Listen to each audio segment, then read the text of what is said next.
अगर आपकी मौत समंदर की गहराइयों में लिखी हो तो जरूर आप एक दिन पनडुब्बी लेकर भी जाओगे। और ऐसा कुछ हुआ भी इन 5 करोड़पतियों के साथ। तो आज हम बात करते हैं टाइटैनिक की, जिसका मलबा देखने गए 5 लोग कभी वापस नहीं आए। ऐसा क्या था उस टाइटैनिक में जो 2 करोड़ की टिकट लेकर भी उसे देखने गए। टाइटैनिक अपने दौर का सबसे बड़ा जहाज था, जिसे लोग तैरने वाला शहर भी कहते थे। ये 882 फीट लंबा, 46,000 टन वजनी था और इसका साइज आप इस तरह भी देख सकते हो। टाइटैनिक को 3000 लोगों की टीम ने 26 महीनों की मेहनत से बनाया था। 1912 में इस जहाज की कीमत 7.5 मिलियन, जो करीब आज के डॉलर के मुताबिक $40 मिलियन होगी। इस शिप को बनाया था थॉमस एंड्रूस ने। टाइटैनिक 10 अप्रैल 1912 को इंग्लैंड के साउथहैम्प्टन से न्यूयॉर्क के लिए अपनी पहली यात्रा पर निकला था। इसके मालिक थे जे ब्रश और शिप के कैप्टन थे एडवर्ड जॉन स्मिथ, जिन्होंने इस जहाज को बनाया था। थॉमस एंड्रूस उन्होंने आखिरी वक्त तक यात्रियों को बचाने में अपना पूरा सहयोग दिया और अंत में वह जहाज के साथ डूब गए।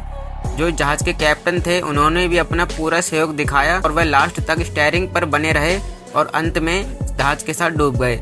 और इसके मालिक जे ब्रश उन्होंने कैप्टन पर प्रेशर बनाए रखा था कि स्पीड कम ना करे, और चेतावनी मिलने के बावजूद भी इन्होंने स्पीड कम नहीं की, जो कि जहाज डूबने का एक मुख्य कारण भी था। इस जहाज को अनसिंकेबल माना जाता था, जिसका मतलब होता है कभी न डूबने वाला। इसकी एडवर्टाइजिंग ही इस तरह की गई थी कि यह पूरी तरह अनसिंकेबल है और कभी नहीं डूब सकता, और लोगों को जहाज पर पूरा भरोसा भी हो गया था।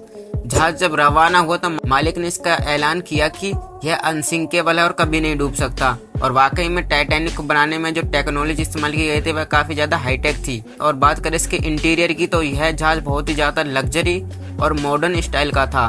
इसके अंदर से इतना ज्यादा लग्जरी बनाया गया था कि ये 5 स्टार होटल को भी पीछे छोड़ दे, जिसमें 2 बड़ी सीढ़ियाँ, 4 lift, heated swimming pool, Turkish bath, electrical bath, gym, squash court, 4 restaurant with 5 star chef, 2 barber shop और एक लाइब्रेरी भी शामिल थी। इसमें इतनी बड़ी चिमनियां बनाई गई थी जिसमें 2 ट्रेन आसानी से गुजर सके। इतना सब कुछ होने के बावजूद महज 4 दिन बाद 14 अप्रैल 1912 को एक आइसबर्ग से टकरा गया, जो लगभग फुटबॉल फील्ड जितना बड़ा था और 100 फीट ऊंचा था। उस समय के जहाज में ऊपर एक क्राउन नेस्ट होता है, जिसमें एक आदमी को बिठा दिया जाता और उसका काम होता था कि जहाज के आगे आने वाले हर वो चीज को देखना और ऑफिसर्स को बताना। यहाँ ठंड में बैठना बहुत मुश्किल होता था और सर्दी में विजिबिलिटी भी काफ़ी कम होती है। अचानक उसे सामने एक बर्फ़ का पहाड़ दिखाई देता है। इसकी सूचना वह जल्दी ही इंजन रूम को देता है और कहता है कि जहाज को लेफ्ट डायरेक्शन में मोड़ो।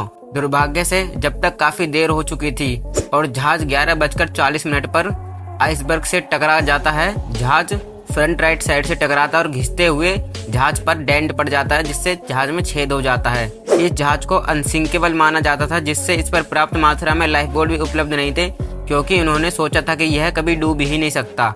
टाइटैनिक को कई बार चेतावनी दी गई, रास्ते में आइसबर्ग है, लेकिन फिर भी उन्होंने अपनी स्पीड कम नहीं की।